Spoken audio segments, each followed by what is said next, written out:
All right. Welcome back to Not Enough Questions podcast, where at this podcast, we are never asking enough questions. All right. You already know we got a question for today, and we actually have a special guest. Yeah. Before we get to the special guest, no, you didn't even introduce yourself. This is the man Nolo. Yeah, I'm you know, Julian, and it's a then dark skinned dark prince over here. You already know what it is, baby. You already know what it is. Look, we have a special guest, like Nolo said. This is a true homie. The original grew up with us at A&T. If we were apple trees, Nolo's the golden apple because his nice voice. You guys don't even know about that. Yes, sir. Yes, sir. Golden apple.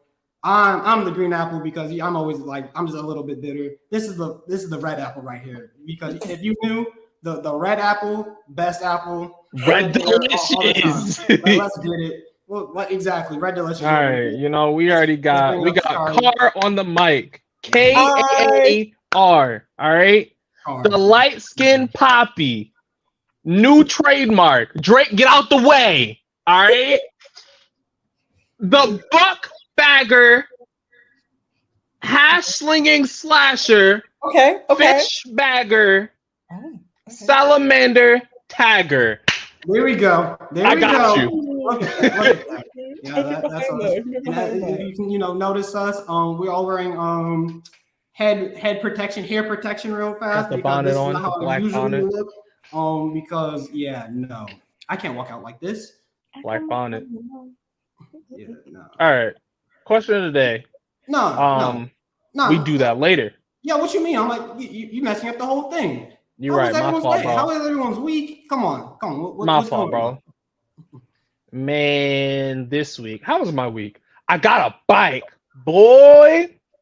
I'm happy because when I tell you, what movie is that? I don't know, but I feel like one of the Paperboy rollbouts when old boy had his bike and he was getting water balloons thrown at him by those kids when he was delivering newspapers. I feel like that's going to be me come summer. All right. I'm going to have my little shorts on, my little khaki joints. I've been in the gym getting my legs right. All right. Yeah. Oh, hey. Yeah, you know. All right. I've been in the gym getting my legs right.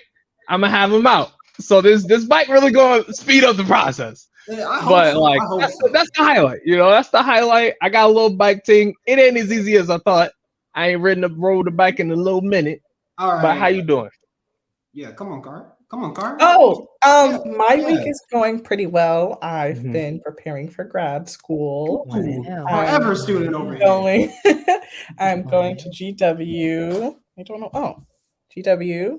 I'm going to be studying biology, so I'm really excited. I'm going to be trying to do biology and robotics, and it's been a pretty chill week. I had a party. It was fun.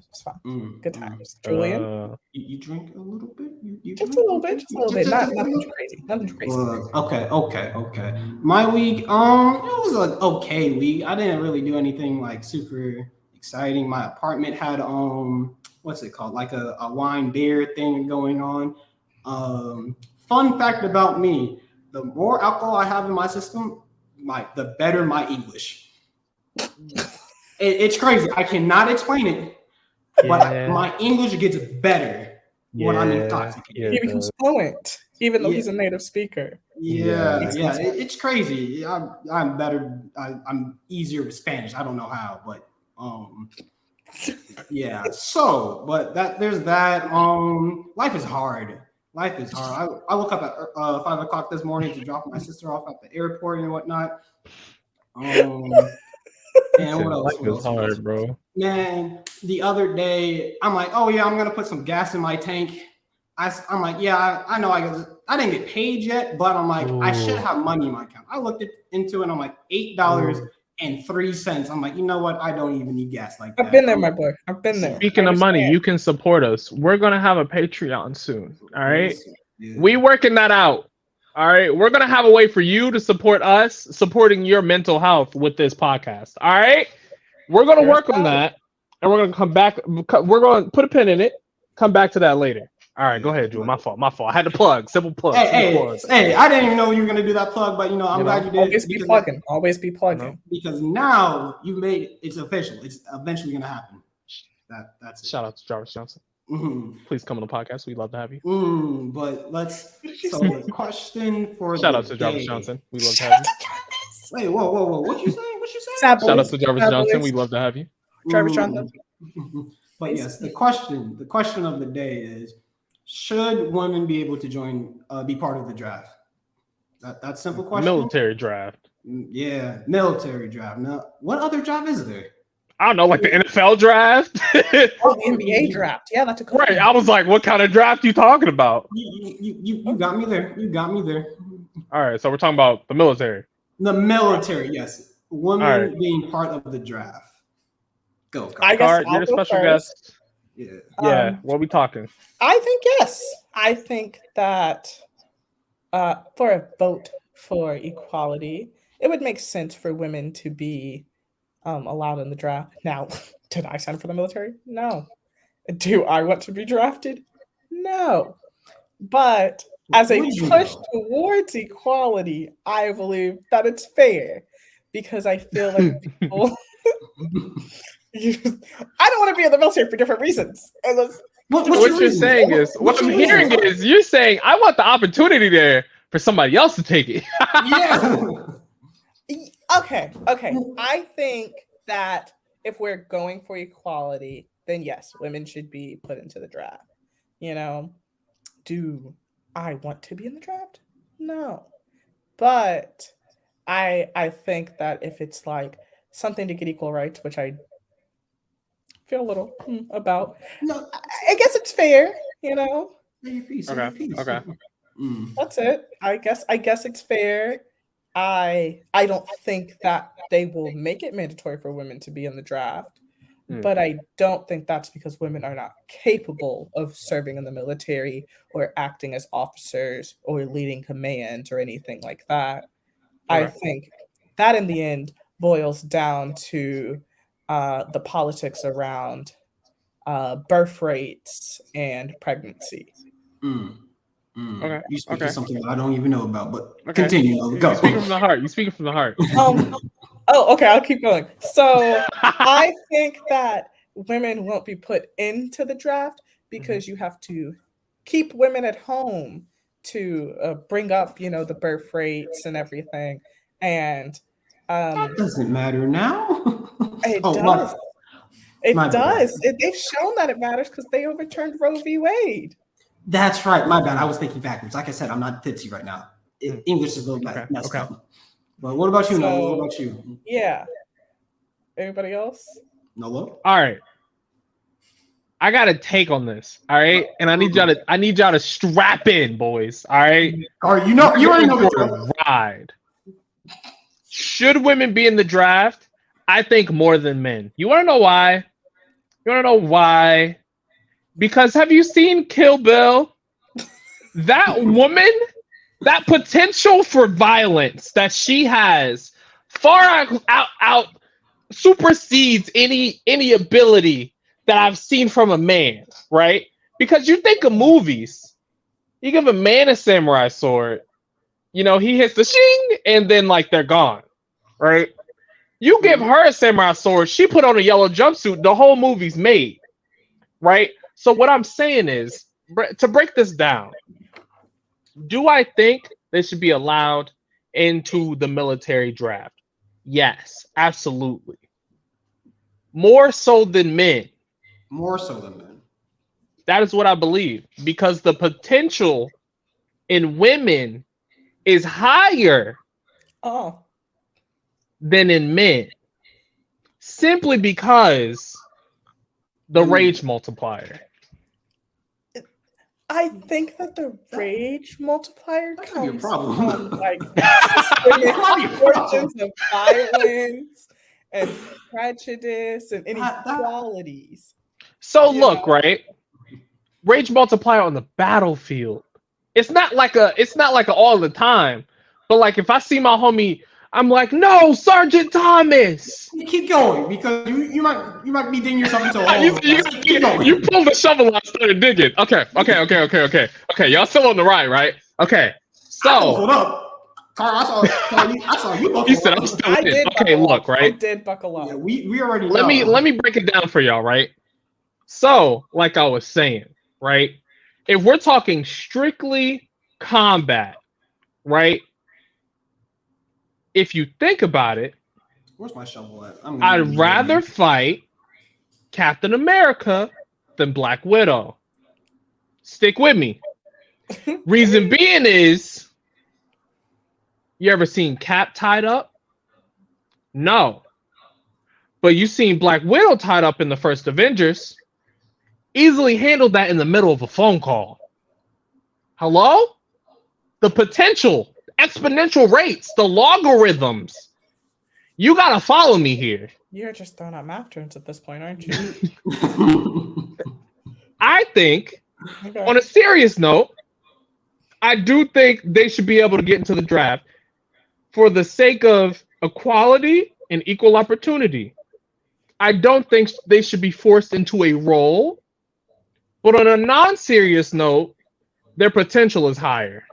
What is the role that you're speaking of? Because I mean, you don't just get to choose to be in the draft. You kind of I'm saying like out of the draft roles, like you were saying, like stay-at-home roles and stuff like that. Oh, like just serving in the military. Got you. Yeah. Okay. No. Women, don't put them in the draft. I'm joking. Don't. But no, for real. You basically hit the points of for equality. Women definitely should be part of the draft, especially if they're asking. Are women asking to be part of the draft? I know they're asking to be part of the military just to. Women are asking to be respected in the military and to be treated equally and to not have the crimes against them brushed off as they have been. But I don't think they're really asking to be put in the draft because nobody wants to be a foot soldier, you know. This is true. Granted, I will say though, if for whatever reason the draft did happen to come and somehow I am drafted, put me in the Marines. I'll be happy. Don't put me anywhere else. Put me in the Marines. Let me do the training. I'll be happy. You won't hear. You will. I don't think I got.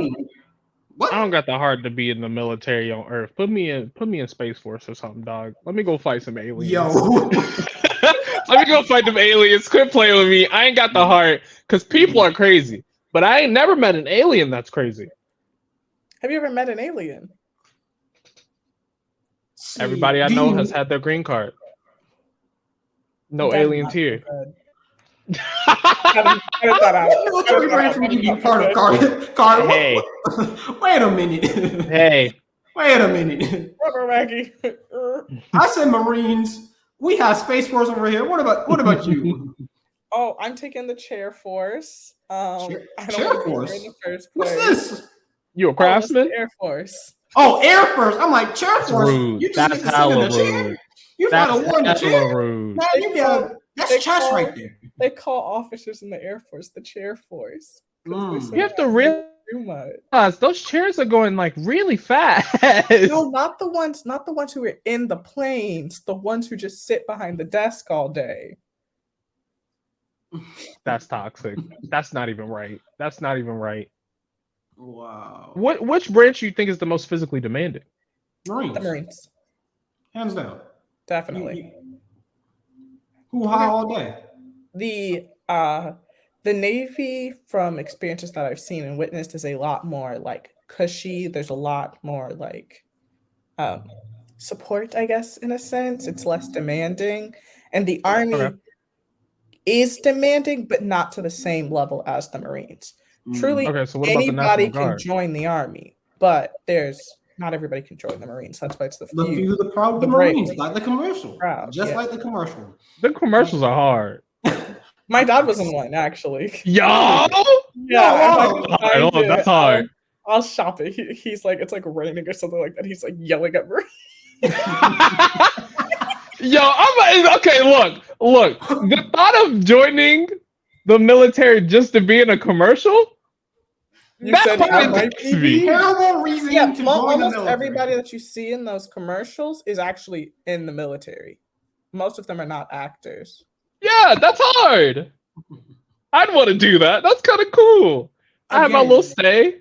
Joining the military just to be in a commercial, terrible life decisions have been made. It's like an internship type thing, you know? You're not staying.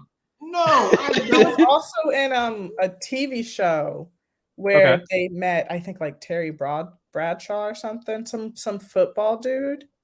He was on the TV for a quick second and got to meet him. Okay.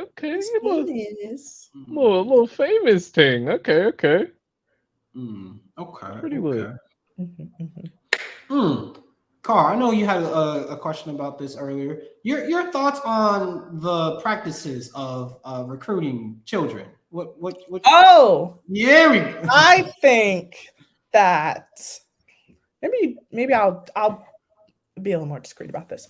I think that the military and how they recruit children from lower income communities is very predatory. There we go. In a sense, because you never see them in like upper income schools. You don't see like big JRTC programs there, and they usually come after like Black and brown students and poor students and be like, hey, you can make a lot of money. You can really take care of yourself. You'll have health insurance. You'll have this, that, and the third. Look at this really nice stuff that I have because I joined the military. And they try to sell a dream. And they'll be like, you'll be set for life if you join the military. But there's not a lot of programs for when people leave the military. Unless you retire at like after 20 years. Oh, that's a long time. So like if you're in the military and you leave after 8, you might get your GI Bill, but besides that, you don't get a pension, you don't get like money afterwards. You did that and now go do something else. And depending on like where you are, even if like let's say that you're a naval corpsman, I don't know if it's changed, but like they do the work of a nurse, but they're not technically nurses. How that works? So they have to go back to school to get their degree to be able to do those jobs. School to get the degree to get the job. So when they leave the military. So you're not even registered when you're in the military. Yeah, it's like you've got the skills a lot of the times, depending on where you are, and things might have changed, but a lot of times it's like you have the skills to do these jobs, but you don't have the sheet of paper, so people won't hire you. Okay. Yeah. Or money management is really difficult for young people in the service. There's the pipeline of like baby Marines or just baby servicemen, where they'll get this large amount of money, and they'll like buy a bunch of things that they can't afford, or they'll go and get married really, really young and then accrue a ton of debt and stuff like that. So like they sell you the dream of like financial stability and everything like that, but they don't teach you how to truly be financially independent. Yeah, and stable. Sounds like a lot of the US, but that's a topic for a different day. We've definitely had a lot of, we've known some people who've ducked the pipeline. All right. I've seen it. It's in action. It's devastating. All right. You get in 2 years in, you might have a wife and some kids, Yeah. And that's on facts. Like, it is a very serious strategic pipeline that you are going down that locks you into the military. Yeah. Have I ever told you about the story of how the 2 times I was about to join the military? No. Oh, well, so first time I was about to join the military, right? I was just a senior in high school, right? They were gonna get you. Yeah. Prime time. So I don't know if you guys will have ever met me, but I'm like, I want to join the military for my grandfather in honor of him, because he's a Marine. I look up to him and everything. So I'm like, I want to join the military. I think I can do it. So I'm like, yeah, I'm gonna do it. The reason why I did not join the military is because my mom was like, because of the person who was going to be president at the time, she was like, yeah, no. Like, even if that's fair. Yeah, so she was like, I don't want you going off to end up dead, which is, understandable. So that was my first shot of me going out my first attempt at the military. Mind you, put no real true effort into it. I'm like, I just want to join, which I probably would have ended up in a very bad situation. But yeah. If you don't go with a vision or like what you want to do, it's really hard for you to get. Yeah. And then the second time, I was a sophomore in college. Going about my day, everything, and I'm very lucky. Just if you ask me for my time, just have a conversation, I'll give it to you as long as I'm not doing anything. There's a lot of stories about that. We almost lost you, my boy.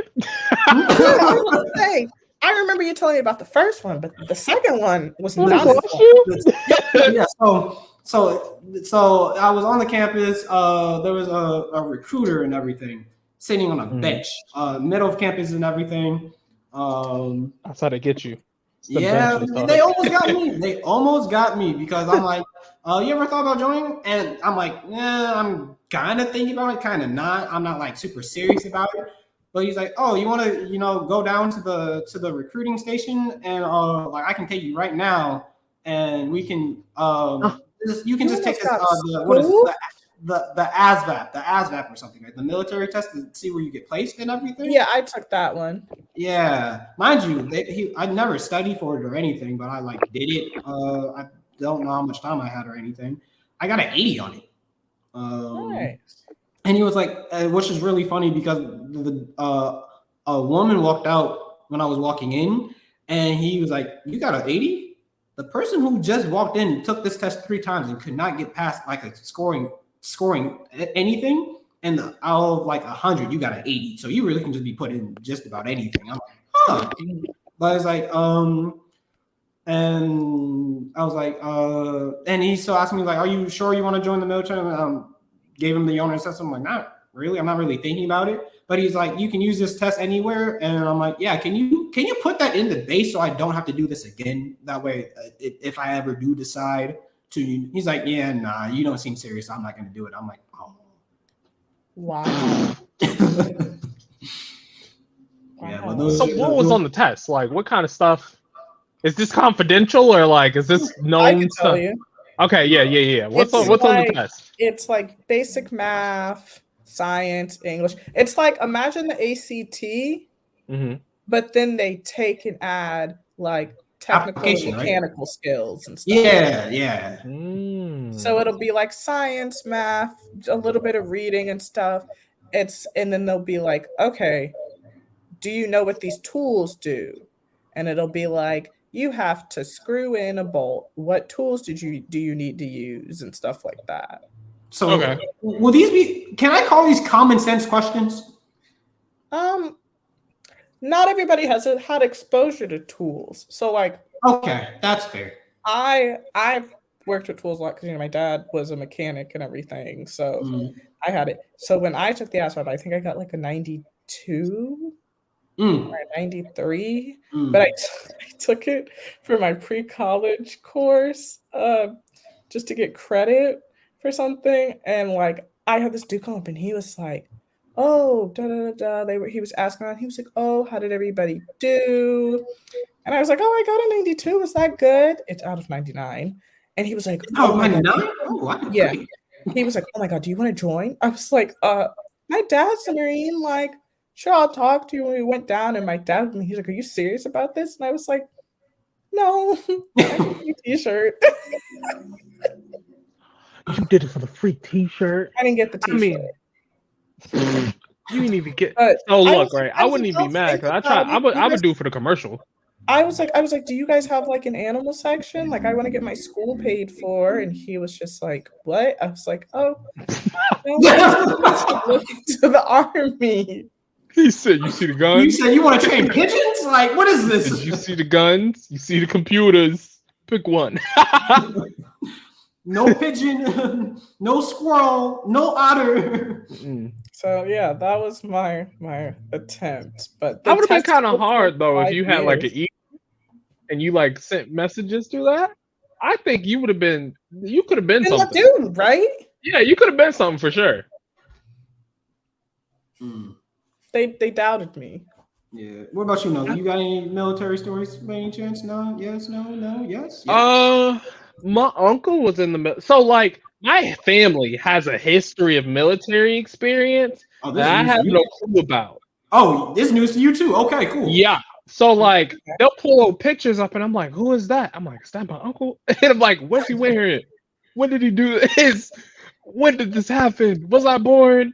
And like they're like, oh yeah, it was a phase. And I'm just okay.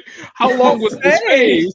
A phase in the military. Oh, you're phase the military in and out of life.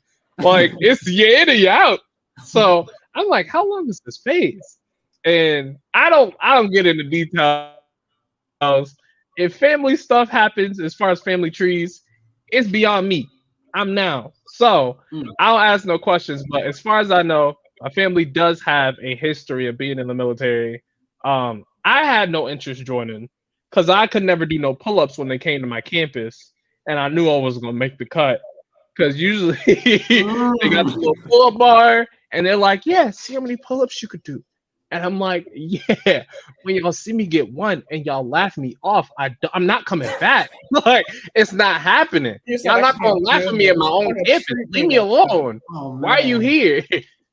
So like for me, I never wanted to join the military. I have very shallow reasons if I wanted to join the military. I wanted to get fit. I wanted to be in a commercial. I wanted a bag so I could leave. Oh God. That was it, right? I never had any long-term goals. It wasn't like I want to get these ranks. It's like, nah, I'm gonna be in. Once they slide me my bag, I'm out. I'm gonna be a fugitive because I'm leaving. This has unlocked a memory for me, right? So I wanted to be part of the military too for selfish reasons. As a child, I'm like, if I grow up, I don't want a boring life, right? So side eye.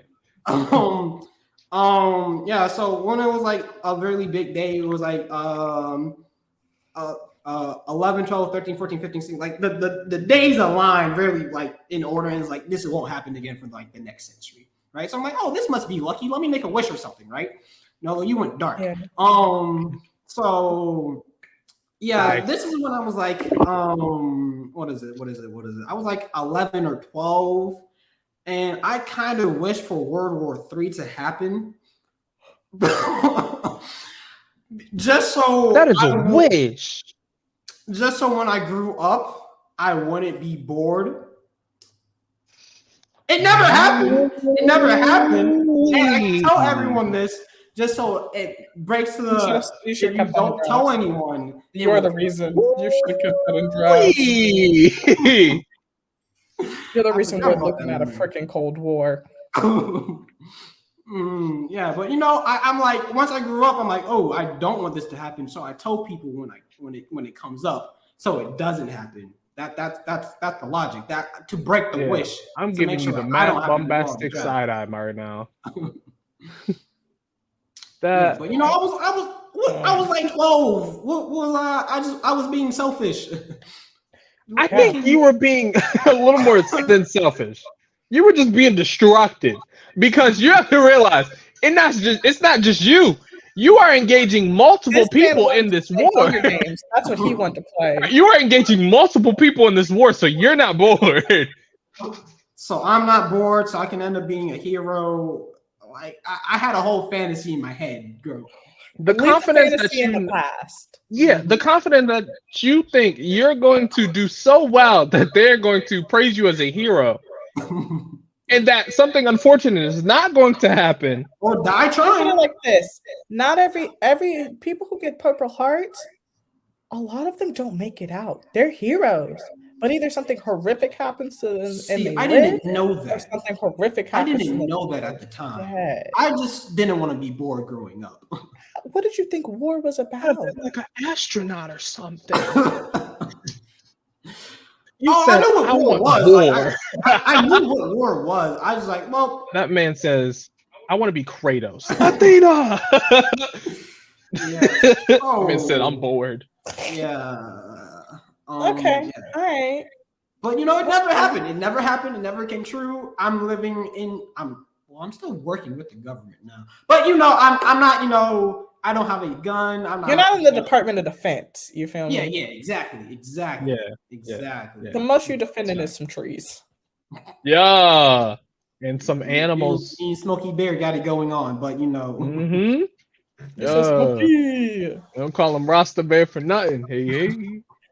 That's just my little story that I wanted to share with you guys, and hopefully with me telling a whole bunch of people, it's canceled out by now.